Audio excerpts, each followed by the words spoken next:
क्या गुलाम हैदर भारत आ पाएगा अपने बच्चों को लेने? क्या गुलाम हैदर को वीजा मिल पाएगा, या गुलाम हैदर के वीजे में रुकावट कहाँ लग रही है? सीमा हैदर क्यों इतना उछल रही है? क्या सीमा हैदर का फेक बच्चा भारत में सीमा हैदर को नागरिकता दिलाने में कामयाब रहेगा? जो सीमा हैदर को सपोर्ट कर रहे हैं उनको इतनी मिर्चें क्यों लग रही है? क्या भारत सरकार से उन लोगों ने परमिशन ले ली कि सीमा हैदर नहीं जाएगी? कुछ इसी तरीके के सवाल जो आज मुझे आए हैं और लोग हमेशा करते हैं, उन सब के सवालों का जवाब देने के लिए मैं यहाँ पे आती हूँ। एक अवैध घुसपैठी, हमेशा एक ही बात करती हूँ, सीमा हैदर ने हमारे देश में अवैध एंट्री करी है, जिसके कारण हमारे कानून, हमारी सरकार और हमारे देश पर बहुत सारे सवालात खड़े हो जाते हैं। सीमा हैदर एक ऐसी औरत है जो पाकिस्तान से सऊदी अरब, सऊदी अरब से नेपाल, नेपाल से इनलीगल भारत के अंदर घुस जाती है। किसी ने मुझे एक कमेंट किया था कि भाई वो नेपाल तक तो लीगल आई है। बिल्कुल सही है भाई, नेपाल तक लीगल आई है। नेपाल से हमारे देश में आने के लिए कोई भी वीज़ा, पासपोर्ट नहीं लगता, लेकिन केवल उन लोगों के लिए जो नेपाल के निवासी हैं। और जो पाकिस्तान से नेपाल आ गई और नेपाल में उसने अपना वीज़ा बिना देखे, बिना सुने भारत के अंदर अवैध एंट्री ले ली, तो ये एक साजिश है। साजिश के तहत ये देश में आकर घुस गई है। और अवैध घुसपैठिए को यहाँ पे कुछ चंद लोगों ने जो सर पर चढ़ाकर बैठा लिया अपने फायदे के लिए, उन लोगों को लगता है कि भारत सरकार गूंगी बहरी बैठी है, इस पर कुछ भी नहीं करेगी। मोदी और योगी का तख्ता देकर भगोड़ी को नारे लगवाए जाते कि मोदी जी, योगी जी मुझे रख लेंगे। अरे बेवकूफ़ो, मोदी जी, योगी जी क्या हमारे संविधान को बदल देंगे? मोदी जी, योगी जी क्या इस भगोड़ी को कानून बदलने पे मजबूर हो जाएंगे? भगोड़ी की वजह से अपने देश का संविधान चेंज कर देंगे? थोड़ी सी तो अकल रखो। आज मैंने एक इसका वीडियो देखा जिसमें अपनी प्रेगनेंसी का खुलासा कर रही मनोज मस्ताना जी, तो इसके घर के ही मेंबर है ना, बैठकर दो मर्दों के बीच में जो बाइट देती है, इसको इस तरीके से देखा जाता है कि भैया ये कितनी बड़ी सेलिब्रिटी है। साथ में वो लप्पू के चेहरे की हवाइयाँ उड़ जाती है दो मर्दों के बीच में। जब ये बोलता है इसके मुंह से घिग्गी बज जाती, इसके शब्द नहीं निकलते। वैसे तो अकेले में बड़ा दिखाने की कोशिश करता, भाई मैं मर्द हूँ, और भगोड़ी कहती भैया आप आओ आओ इससे पैदा करवा लो। मतलब आज ये भगोड़ी उसमें खुलासा अपनी प्रेगनेंसी का कर रही है, जिसमें ये कह रही है कि वैसे तो मैंने सोचा था कि गोद भराई पर ही ये चीज़ें डिस्क्लोज करूँगी, लेकिन आज बात सामने आ गई इसकी प्रेगनेंसी का। और वहीं पे अंजलि, जिसका लास्ट मंथ चल रहा है, क्या उसकी गोद भराई की? एपी सिंह जी, जो आप इस औरत से कहते हो ये मेरी बहन है, इसकी गोद भराई पे ढोल बजेंगे, धमाके बजेंगे, तमाशा होगा, नाच गाना होगा, वो अंजलि क्या थी? अंजलि क्या इसकी नौकरानी है? लास्ट मंथ में भी इसके लिए सारे काम करती है, नाचती फिरती रहती है, उसके बाद भी उसे मुंह ताकना पड़ता है छोटी छोटी चीज़ों के लिए। लप्पू का बर्थडे था, फेक बर्थडे, फेक ही कहेंगे भाई। आज से पहले तो इसकी खुद के माँ बाप को पता नहीं होगा ये कब पैदा हुआ, तो भगोड़ी यहाँ बैठकर लप्पू का बर्थडे मनाती है कि मेरे पतिदेव का बर्थडे है। ये कोई बर्थडे नहीं, ये साजिश है कि गुलाम हैदर को इतना भड़काया जाए, इतना भड़काया जाए, इतना भड़काया जाए कि पूरे पाकिस्तान, हिंदुस्तान आपस में गाली गलौज करें, लड़ाई झगड़ा करें, ताकि ये मुद्दा बना सके। लेकिन एक बात बता दूं भगोड़ी, कानून कानून के तहत चलता है, यूट्यूब के लड़ाई झगड़ों से नहीं चलता, समझी? और भगोड़ी भगोड़ी भगोड़ी, इसकी कुछ चाटुकारों को बड़ा तकलीफ होता है भगोड़ी कहने में। ऐसा करो अपने घर में ले जाओ, इसकी पूजा कर लो तुम लोग, क्योंकि तुम्हें ये भगोड़ी सुनने में बड़ी तकलीफ होती है ना। और दोस्तों, ये एक ऐसी अय्याश औरत है, जब भी इसकी बात करते, जो भी हम सवाल उठाते उसका जवाब ही देती है। मैं 2-3 दिनों से चिल्ला रही थी भाई गुलाम हैदर के बच्चे क्यों नहीं आ रहे, बच्चों को इसने कहाँ रखा, बच्चों के साथ क्या हो रहा। फाइनली ये बच्चे भी लाई, ये हर चीज़ का रिप्लाई देती है यहाँ पे सोशल मीडिया। और जिन लोगों को तकलीफ होती है ना मेरे बोलने से, मेरे देश में अवैध एंट्री करके आई है, भारत के कानून को चैलेंज करके आई है, धोखा दे के आई है, झूठ बोल के मक्कारी करके आई है, फर्जी आधार कार्ड क्या आप बना सकते हो? मैं अपनी बेटी का अकाउंट खुलाने गई थी बैंक में, जो केवल 11th में पढ़ती है, तो उसका अकाउंट खुलाने के लिए माता पिता का आधार कार्ड, ये कागज, वो डॉक्यूमेंट, भाई 3-3 4-4 चक्कर काटने पड़े हमें, नहीं खुला जब तक पेरेंट्स दोनों नहीं गए। दोनों के सिग्नेचर नहीं हुए, दोनों के आधार कार्ड नहीं लगे, तो आप लोग क्यों 4 गुलाम हैदर के यहाँ बच्चों को रख के झूठे सपने दिखा, तो भाई बड़े बड़े उसको पदों पे बैठा दोगे आप लोग, क्यों? और ये 4-4-5 आधार कार्ड बना लेती है, पाकिस्तान में बैठकर ये भारत का आईडी बना लेती है और सारे काम कर लेती है। कल पाकिस्तान से मुझे एक कमेंट आया था मेरी लाइव में, भाई जी का कहना था आपकी भारत सरकार ने क्यों रोका पड़ा है, इस तरीके का कुछ सवाल था। मैं अभी पूरी तरह से कुछ इसी तरीके का सवाल था।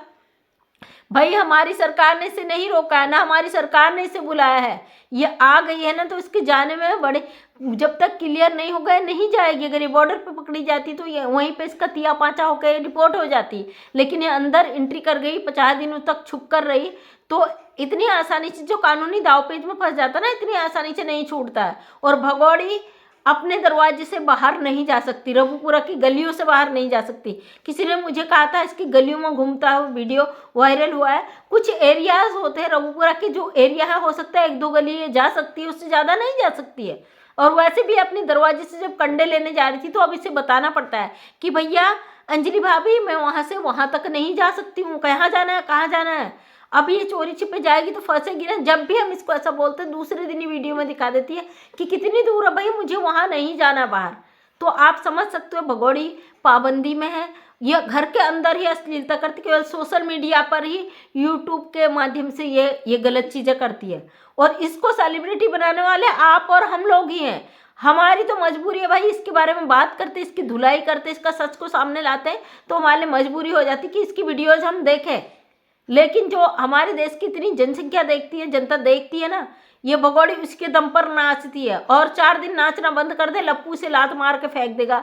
ये काला चूहा है, ये काला कौवा है, ये अपनी असलियत भूल चुका है, क्योंकि ये देश में कितना बड़ा क्राइम कर चुका है। इसको ये नज़र नहीं आ रहा, इसको आज नज़र आ रहा कि मैं सनी देओल बन गया, मैं पाकिस्तानी को ला गया, मैं नलका उखाड़ दूंगी, मैं हत्ता उखाड़ दूंगा। बेटा जब पाकिस्तानियों से सामना होगा ना तेरा गुलाम हैदर से, वहीं पर तेरे सारी सुसु निकल जाएगी पैंट पे। याद रखना इस चीज को। जो तू हीरोपंती दिखा रहा, तू दिखा रहा मैं इतना बड़ा 30 मार रखा हूं ना, तू रघुपुरा की गलियों तक हो सकता है। ये जो फेक मीडिया है, जो मीडिया है जिसने तुम्हें इतना हाईलाइट कर दिया, उसके दम पर तुम फुदक रहे हो और अपने ही देश में रहकर अपने देश की से गद्दारी कर रहे हो। तुम समझे, तुमने अपने देश के खिलाफ इतना बड़ा कर लिया। आज तेरे चक्कर में सारा तेरा परिवार तो जाएगा जेल, साथ में बबीता रानी, तेरे अड़ोसी पड़ोसी वो भी जाएंगे, और जिन जिन लोगों से इसका कनेक्शन होगा वो सब जाएंगे। ये भगोड़ी जिस तरीके से यहाँ पर बैठकर यहाँ पे जो दिखाती है सोशल मीडिया पे, लो आज इसका बर्थडे मना रही हूँ, इसको ना तुमने सर पे नचवाया है। इसकी औकात नहीं थी, इसकी बिल्कुल होनी थी कि ये इतना ज़्यादा वो करती। एक पाकिस्तानी औरत जो 4 बच्चों को लेके इलीगल तरीके से, इतने गंदे तरीके से इसके वाहियात चीज़ें आई हैं, उसके बाद तुम लोग कहते हो मेरी पत्नी मेरा पति। अरे शर्म कर ले जरा। और लप्पू को तो छोड़ो, तो बच्चा याद दिखा दिया 25 साल का हो गया, तो इसकी माँ नेत्रपाल नशेड़ी, इसका बाबा जो 100 साल का हो गया, उस बुढ़े को तक शर्म नहीं आती कि तुम क्या कर रहे हो भाई, भारत के निवासी होके तुम गद्दारी कर रहे हो भारत के साथ। शर्म आनी चाहिए तुम जैसे बेशर्मों को, जिनके आंखों में शर्म का नाम का चीज़ नहीं है। गुलाम हैदर के 4 बच्चे हैं, उन बच्चों को जब कैमरा के आगे लाना होता है, उन्हें नहला धुला के बना ठुना के साफ सफाई ये ले आते हैं। उसके बाद उन बच्चों के साथ क्या होता है, कहाँ रहते हैं, क्या नहीं होता, वो कुछ पता नहीं, क्योंकि भगोड़ी तो भैया अपने आशिकों को खुश करने में लगी रहती है। दिन भर वीडियो बनाना है, लप्पू से चिपक चिपक कर गुलाम हैदर को जलाना है, क्योंकि ये यही करती आई है शुरू से। जो जिसके साथ भी ये इस तरीके के रिश्ते में रहती थी, उसको जलाने के लिए तमाम चीज़ें दूसरे के साथ करती थी। ये जब इंडिया में आई है ना, तब भी ये इसका जो यार था वो जफर उससे जिद में आई है, क्योंकि जफर से इसकी जिद थी वो अपनी पहली बीबी को छोड़े, इससे शादी करे। मतलब इस औरत को शादी का ऐसा भूत चढ़ा कि हर किसी का घर तोड़ने में उतर गई। पहले इसने गुलाम हैदर का घर तोड़ा, उसकी पहली बीबी छुड़वाई, उससे शादी करने के बाद गुलाम हैदर की बीबी को छुड़वाने के बाद इसको मिल गया दूसरा जफर। फिर ये जफर के पीछे पड़ गई, जफर से चाहती थी कि ये उसको छोड़े अपनी बीवी बच्चों को और इससे शादी करे। जब उसने इससे मनाही करी तो ये बंदी गुस्से में शनक में शायको औरत वहाँ से उठाकर उसी समय तुरंत इंडिया को रवाना हो जाती। तो सोचिए इसका पागलपन किस हद तक है कितनी ये मेंटल है और कैसी इसकी मेंटल कंडीशन है।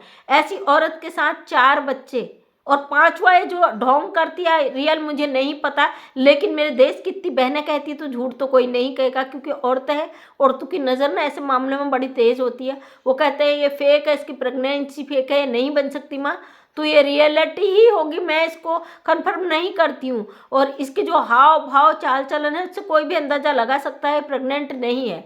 ये अगर फेक ड्रामा कर रही है ना, 5वां बच्चा इसका पेट में आप मानो, 4 इसके ऑलरेडी, 5वां ये पैदा कर रही है। ये वही सीमा हैदर है जो कहती है पाकिस्तान में तो बच्चा पैदा करने की मशीन समझा जाता है, वहाँ तो बच्चा पैदा कराया जाता, वहाँ तो बड़े जालिम होते हैं। ये वही सीमा हैदर है। जब तुझे उन 4 से प्यार था तो तुझे क्या ज़रूरत थी भाई 5वां पैदा करने की, ये फेक ड्रामा करने की।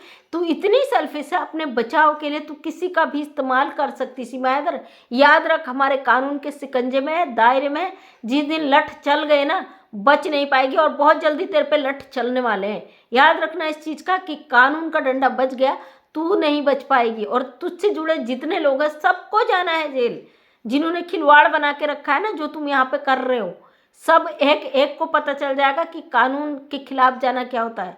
तो दोस्तों, ऐसे ही इसकी धुलाई हमको करना और इसके सच को बाहर लाना है। और इसी तरीके से आप लोग जिस तरीके से जुड़े हैं इस केस में, उसी तरीके से बने रहिए, क्योंकि ये औरत का मतलब ही यही था कि भारत में रहकर ये जिस तरीके से चाहे लोगों को घुमाए, जिस तरीके से चाहे केस को घुमाए, जिस तरीके से चाहे गुमराह करे, काफ़ी हद तक ये उसमें सफल भी हुई है। लेकिन अब ये किसी भी चीज़ में सफल नहीं हो पाएगी, क्योंकि एक तरफ से मोमिन मलिक सर इसके पीछे पड़े हैं अंडरग्राउंड, दूसरी तरफ से हम लोग इसके पीछे पड़े हैं, तीसरी तरफ से ये खुद ही फंसी हुई है। कहते ना, आ बैल मुझे मार, आगे कुआ पीछे खाई, तो चारों खाने चित्त है। देखना है अब कब तक इस पर इसका जो कर्म का घड़ा है वो फूटता है। बहुत जल्दी फूटेगा, वेट कीजिए, वेट एंड वॉच। इसके सपोर्टर भी, इसके विरोधी भी सतर्क रहे, क्योंकि नया साल आ चुका है और उम्मीद करते हैं इस 2025 में मोमिन मलिक सर बहुत अच्छी तरीके से इसका भांडा फोड़ने की तैयारी कर रहे हैं। तो थैंक यू सो मच, सभी का दिल से धन्यवाद। मैं मंजू विश्वकर्मा हल्द्वानी उत्तराखंड से एक समाज सेविका हूँ। अपने वीडियो के माध्यम से हमेशा सच को सामने रखने की कोशिश करती हूँ। उम्मीद करती हूँ वीडियो पसंद आया होगा। अगर पसंद आया तो लाइक शेयर कमेंट करें। नेक्स्ट टाइम मेरा वीडियो देखना चाहते हैं तो चैनल को करें subscribe. Thank you so much, सभी का तहे दिल से धन्यवाद।